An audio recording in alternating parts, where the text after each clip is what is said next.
The first thing I noticed when I opened my eyes that morning was the silence. Not the peaceful, comforting kind of silence, but the kind that makes you feel like the world has gone on without you. Normally, on my birthday, I'd wake up to a buzzing phone, messages from friends, notifications lighting up my screen, my mom calling too early just to say she loves me. But this morning, nothing. I reached for my phone on the nightstand. The cold glass screen lit up. 2 work emails. A push notification from some app I barely use. No happy birthday. No missed calls. Not even from my closest friends. I tried to brush it off. It's still early, I told myself. They're probably waiting to surprise me. Or maybe they're all planning something together. That thought felt good for about 30 seconds, until the sinking feeling in my chest reminded me that I'd been here before. In the kitchen, I made coffee, the kind of ritual I usually enjoyed. But the steam rising from the cup only reminded me how quiet my apartment was. I opened Instagram, scrolling without thinking. Other people's birthdays were plastered all over my feed. Cakes, flowers, big smiles, captions about the best friends ever. I double-tapped out of habit, my own reflection in the dark screen of my phone staring back at me between posts. By 11 a.m., reality started to sink in. It wasn't too early anymore. If someone cared, they would have remembered by now. My mom, my friends, my boyfriend, if he still counted as one, no one had called. No one had texted. The only birthday greetings I'd received were from online stores offering me discount codes. I laughed, but it was the hollow kind of laugh you let out when you're trying not to cry. I told myself I was being dramatic, that birthdays aren't a big deal for adults. But deep down, I knew that wasn't the point. It wasn't about cake or gifts. It was about the people in your life showing you that you matter. I remembered last year, when the same thing happened, and I spent the night eating takeout in bed, convincing myself it was fine. I swore I wouldn't let it happen again. So I made a decision. If no one else was going to make this day special, I would. For myself. I opened my laptop and searched for a restaurant I'd always wanted to try. The kind of place you save for special occasions that never seem to come. Soft lighting, tables by the window, the kind of menu that makes your heart race a little. When I booked the reservation, the form asked, "Number of guests?" I hesitated, then typed 1. That single number hit me harder than I expected. 1. Just me. Minutes later, my phone rang. "Good evening, ma'am. This is the restaurant confirming your table for 7 p.m. tonight. Is that correct?" "Yes," I said, my voice steadier than I felt. As I hung up, I stared at the blank wall across my kitchen table. I had no idea that saying table for 1 would be the start of something I could never have predicted. The rest of the afternoon passed in a strange blur. I worked on autopilot, answering emails, washing dishes that didn't really need washing, scrolling through social media just to torture myself with everyone else's picture-perfect lives. Around 5 p.m., I finally stood in front of my closet, staring at the rows of clothes like they belonged to someone else. What do you even wear for a birthday dinner? Alone? Part of me wanted to keep it casual, jeans and a sweater, something that screamed I don't care. But another part of me, the part that had been quietly waiting for someone else to make me feel special, decided that if I was going out, I was going to look like I deserved to celebrate, even if no one else thought so. I chose a simple black dress that fit just right, the one I kept for special occasions. My hands moved slowly, as if dressing for someone else's life. I did my hair, adding a touch of makeup, not too much, just enough to make my reflection in the mirror pause and smile faintly. By the time I was ready, the sun was setting, painting my apartment in warm gold. I stood by the window, clutching my small purse, listening to the hum of the city outside. Still, no calls, no texts, Not even a lazy, last-minute happy birthday from someone pretending they just remembered. I checked my phone one last time before leaving, hoping for something, anything, but the screen was as empty as it had been all day. The restaurant was only a 10-minute walk from my apartment. As I stepped outside, the air was crisp, almost too sharp against my skin. It made me feel awake, painfully awake. People passed by in groups, laughing, arms linked, carrying bouquets of flowers or boxes wrapped in ribbon. Each one felt like a quiet reminder that I was walking toward a table that would hold only one glass, one plate. When I reached the restaurant, I hesitated outside. The place glowed warmly from the inside, soft amber light spilling onto the sidewalk, the clink of glasses and low hum of conversation drifting out each time the door opened. For a second, I considered turning around, ordering takeout, and watching bad TV until I fell asleep. But something inside me pushed me forward. I stepped inside, the warmth wrapping around me instantly.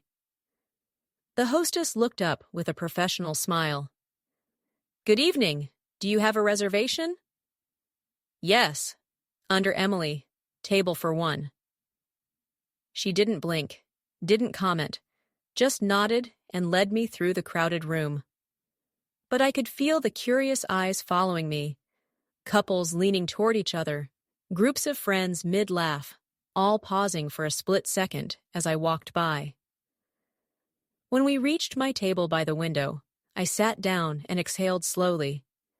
The view of the street outside was perfect, people bustling past, lights flickering on in nearby apartments.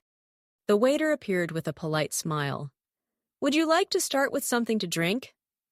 "Champagne," I said before I could think twice. If no one else was going to toast me, I'd toast myself. What I didn't know was that before the glass even arrived, something, or rather, someone, was about to change the course of my entire evening. The champagne arrived in a tall, elegant flute, the bubbles rising in delicate streams like they had somewhere important to be. I held it for a moment, staring into the glass, almost amused at the absurdity of it all. "To me," I whispered under my breath, raising it slightly before taking the first sip. The crisp, dry taste was refreshing, almost defiant. I tried to focus on the little details, the glow of candles on the table, the faint aroma of fresh bread, the soft piano music playing somewhere in the background. If I concentrated hard enough, maybe I could convince myself this wasn't sad. Maybe I could even enjoy it. But then, just as I set my glass down, I noticed someone looking at me from across the room. At first, I thought it was just a passing glance.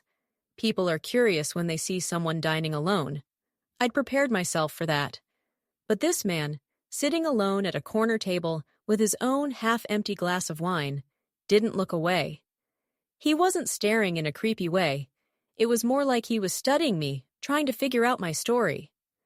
I looked down at my menu, pretending to be absorbed in choosing between the risotto and the sea bass, but my mind was buzzing. Was he just another lonely diner, or was there something else in that look? The waiter came to take my order, and as I handed him the menu, I felt a presence near my table. I glanced up, and there he was, standing a few feet away, holding his wine glass, a hesitant but warm smile on his face. "I'm sorry to interrupt," he began, his voice low but clear, "but I couldn't help noticing you were celebrating alone. Would you mind if I joined you?" I blinked. My first instinct was to politely decline. After all, I'd come here expecting solitude, not company. But there was something disarming about the way he said it. No pity, no judgment. Just a simple, genuine offer. After a pause, I gestured toward the empty chair. "Sure, why not?" He set his glass down, slid into the seat, and introduced himself as Daniel. His eyes, a deep, calm blue, held mine for a moment longer than I expected. "So," he said, leaning slightly forward, "what's the occasion?" My birthday, I answered, half smiling. His brow furrowed. And you're here? Alone? I shrugged, trying to play it off. Apparently, everyone else had better plans. Something shifted in his expression then. Not pity, but recognition. Like he'd been there once, too. Well, he said, raising his glass toward mine, then let me be the first person tonight to say, Happy birthday, Emily. And, as our glasses clinked, I had no idea this conversation would unravel secrets neither of us expected to share that night. Daniel's glass lingered in the air a moment before he took a slow sip, studying me over the rim like he was piecing together a puzzle. So, how does someone like you end up spending their birthday alone? He asked gently. I gave a small laugh, not the warm kind, but the hollow, brittle kind that cracks easily. Long story, I said, tracing the condensation on my champagne flute. Let's just say, I've learned not to expect much from people who should know better. His eyes softened, but he didn't rush to fill the silence.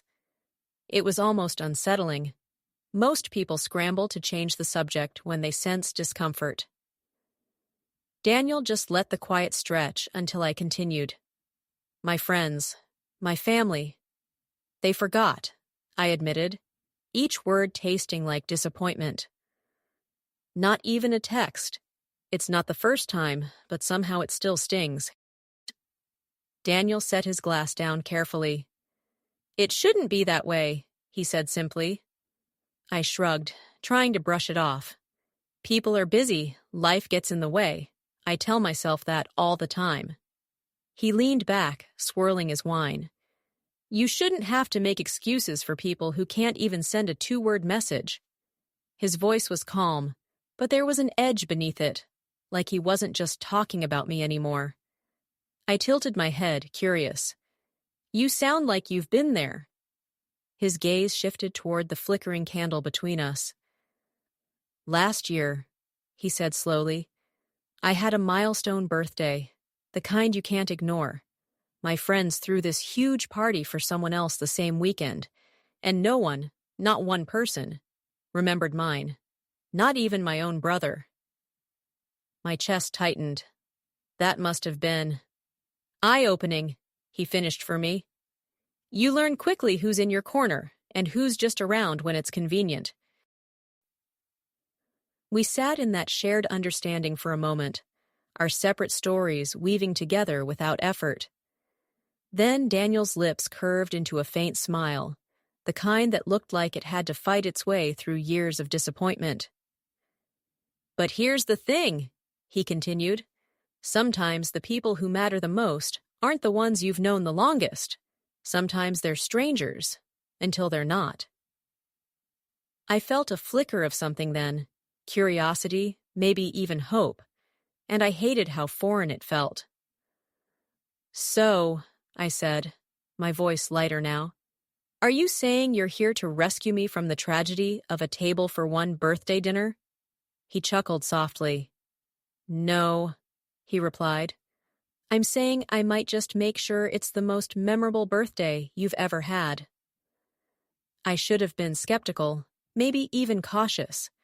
But instead, I found myself leaning in, wondering what he meant, and what exactly I'd just agreed to by letting him sit at my table.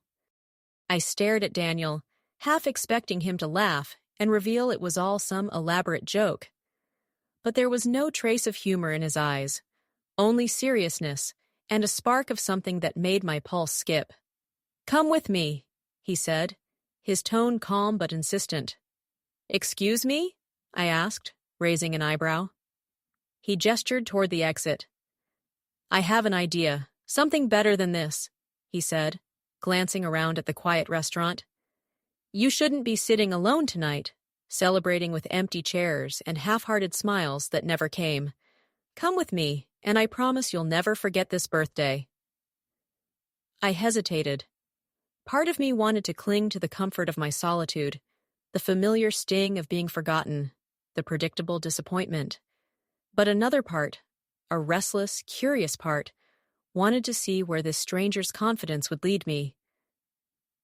I don't know, I muttered, fiddling with the napkin on my lap. Trust me, he said simply, holding the door open. Or don't.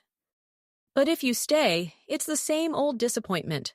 If you go, you might just find something unexpected.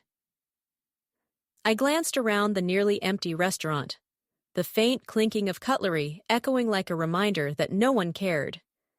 Then I looked back at him, this stranger who had somehow seen through my armor in 20 minutes, and something inside me whispered, "Why not?"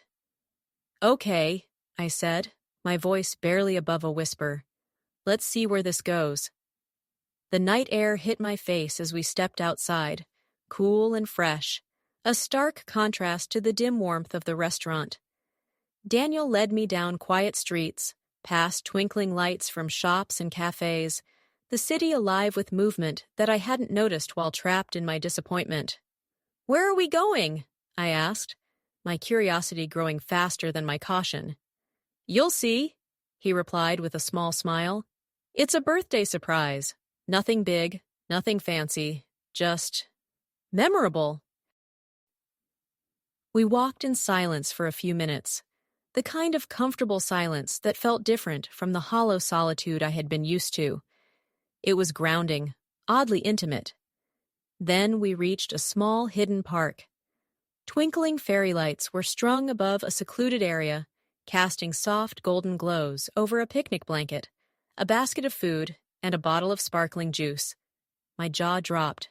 "You did all this?" I whispered. He shrugged, grinning.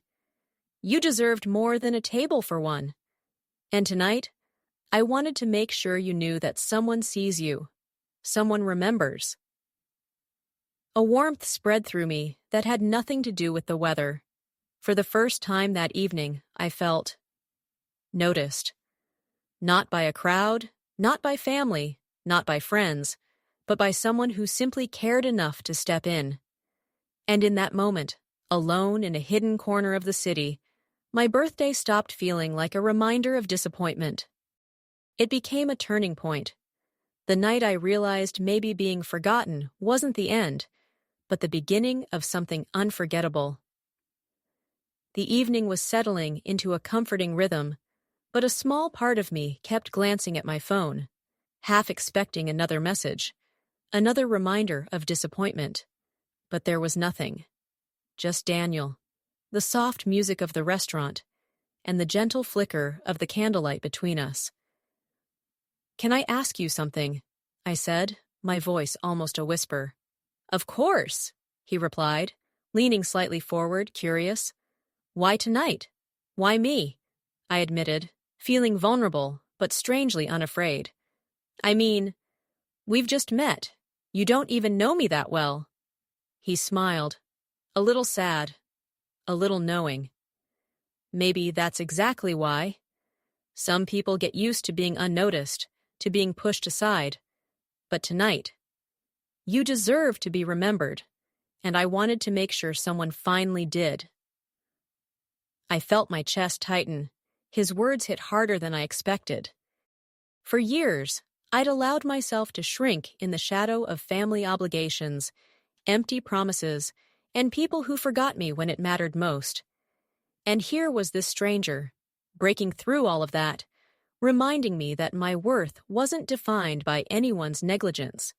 The waiter brought our dessert, a small, decadent chocolate cake, and Daniel reached for my hand. "You deserve sweetness, in every sense," he said softly. I looked at him, unsure how to respond. There was honesty in his eyes, a sincerity I hadn't felt in years. "You're really kind," I said, "and thoughtful. I don't even know what to say." "Don't say anything," he said with a gentle shrug. "Just enjoy the night. It's yours. You earned it." For a moment, I allowed myself to simply breathe, to let the tension in my shoulders ease. For once, it wasn't about being hurt, ignored, or overlooked. It was about being present, fully, unapologetically, in a moment that was mine. Then, Just as I was starting to relax completely, my phone buzzed. I froze, expecting the usual disappointment. But this time, it wasn't a message from my family.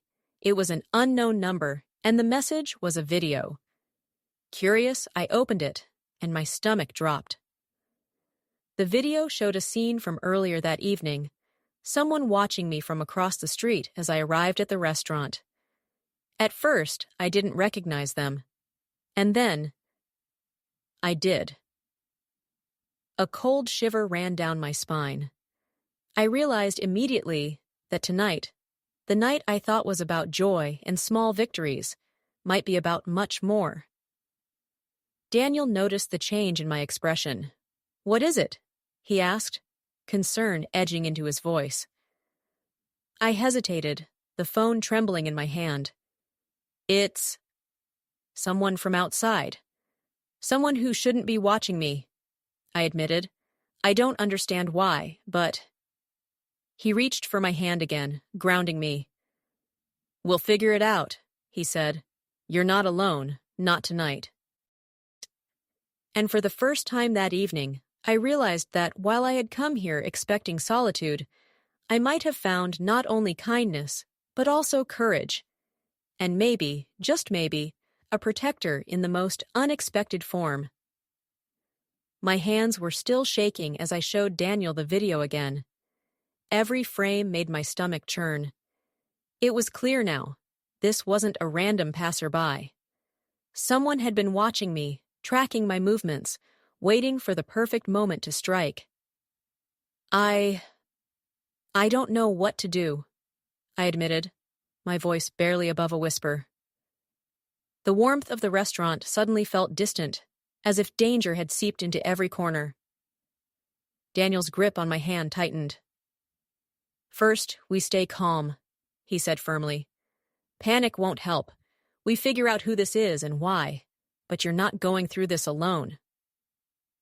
I nodded, trying to steady my racing thoughts. He was right. I couldn't let fear take control. Not tonight, not ever again. We moved to a corner booth, out of sight from most of the other diners. Daniel pulled out his phone and started analyzing the video frame by frame. "It's someone familiar," he said finally, his brow furrowed. "Look at the jacket, the watch. I know that watch." My heart stopped. "You do?" he nodded. "Yes, that's the same watch my brother wears. But why would he?" His words trailed off. I swallowed hard. My mind flashed back to past arguments, subtle threats, and odd messages that I had brushed off. Could it really be him? The thought of betrayal so close to home made my chest tighten. "Maybe we should call the police," I suggested, my voice trembling. "But I don't want to overreact if it's nothing." Daniel shook his head. "No. We protect ourselves first. Then we decide what to do." A shiver ran through me, but amidst the fear, there was a strange sense of clarity. I had spent years being ignored, dismissed, and overlooked by people who were supposed to care. And now, faced with this threat, I realized how much I had grown, how strong I could be when I refused to be a victim. We decided to leave the restaurant together, carefully avoiding the entrance line of sight. Outside, the cool night air hit my face, grounding me. Daniel walked close beside me, alert, scanning the street. "If they're following, they'll have to make a move now," he murmured. As we turned the corner, my phone buzzed again. My stomach dropped, expecting the worst. But this time, it was a text from an unknown number. "You're being watched. Stop meeting strangers." A chill ran down my spine. Whoever this was, they were getting bolder. But I refused to let fear dominate me. Tonight had started with disappointment and loneliness, and now it had turned into a test, a challenge to my courage, my instincts, and my resolve. I looked at Daniel, his expression serious but calm. "We'll handle this," he said, "together." And in that moment, I realized something profound. Tonight wasn't just about being forgotten.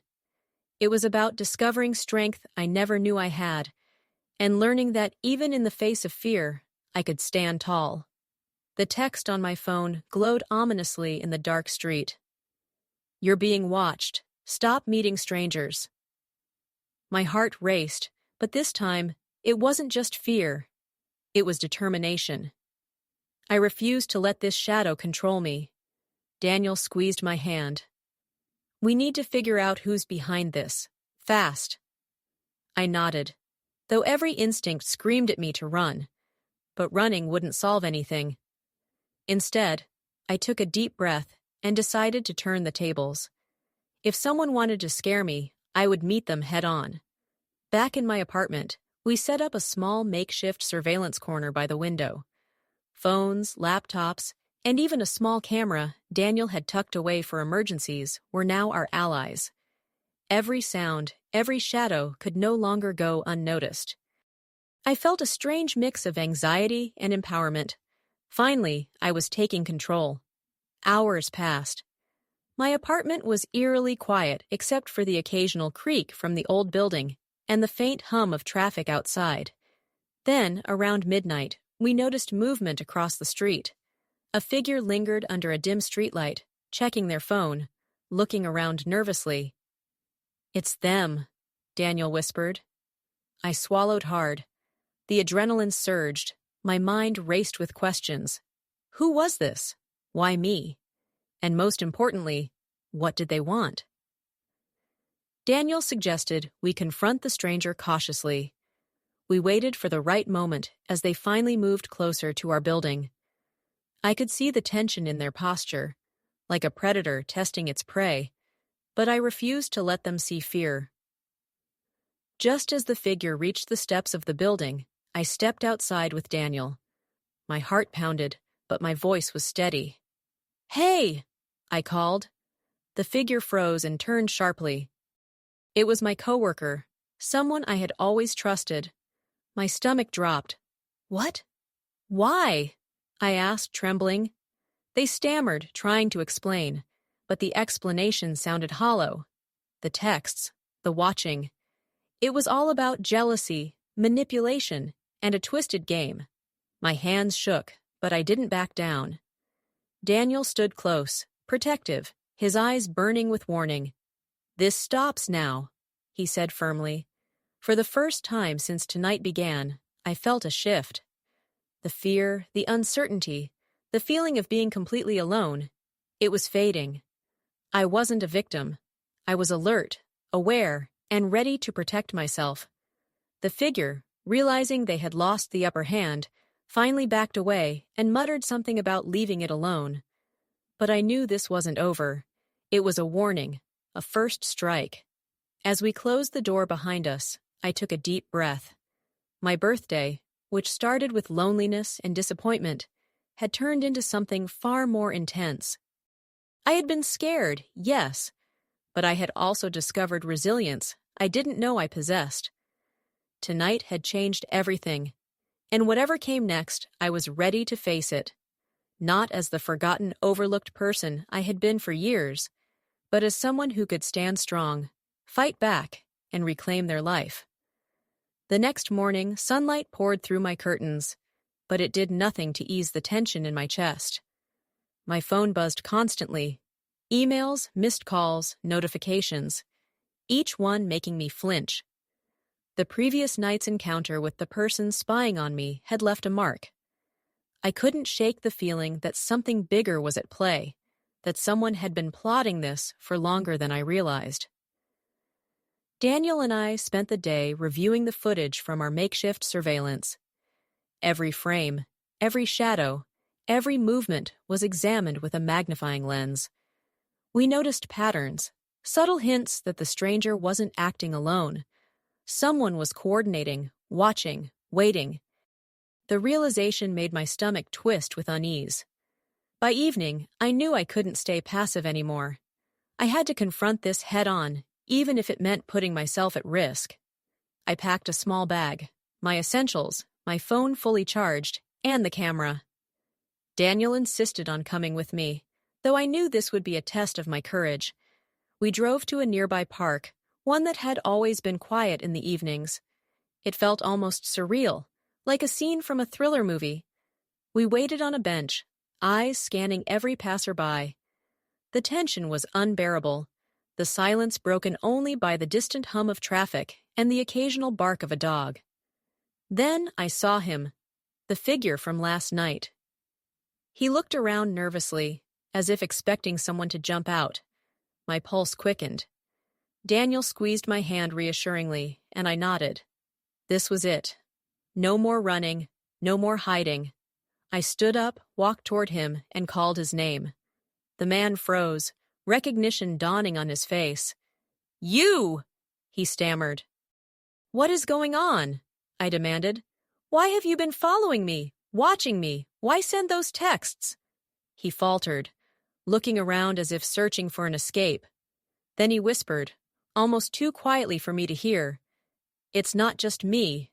There are others. And they want something from you." Fear gripped me again, but this time it was mixed with resolve.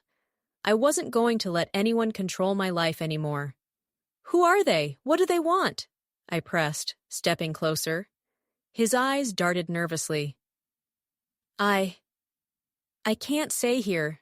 It's not safe, but tomorrow. Meet me at the old pier at midnight. I'll explain everything." I felt my heart pound. The danger was escalating, and yet a strange part of me felt alive, awake in a way I hadn't in years. Daniel looked at me, concern etched on his face, but he trusted my judgment. I knew this was a turning point. As we drove back home, I couldn't shake the weight of the warning. Someone was watching, plotting, and now I had a chance to uncover the truth. I also knew that by agreeing to meet, I was stepping into a world of uncertainty, risk, and tension. But I also knew I had changed. I wouldn't be the forgotten girl at a birthday table ever again. I had found courage, strength, and an unwillingness to let fear dictate my life. Tomorrow night, at the pier, everything would come to light, for better or worse.